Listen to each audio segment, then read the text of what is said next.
येथून चंद्रपूरकडे जात असलेल्या खाजगी ट्रॅव्हल्सला अपघात झाल्याची घटना यवतमाळच्या दारव्हा मार्गावर घडल्याचं समोर आलं आहे. यवतमाळ दारव्हा मार्गावरील इचोरी फाट्यावर हा अपघात झाला.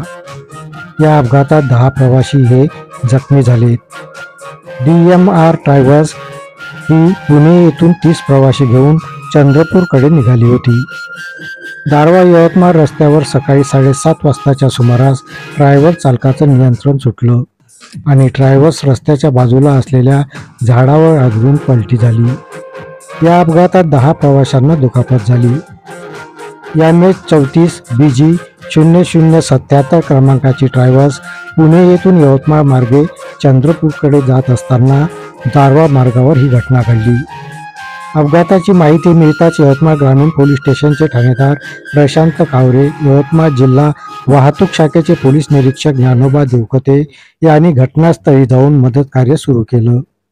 अपघातामुळे या मार्गावरील खोळंबलेली वाहतूक सुरळीत करण्यात आली.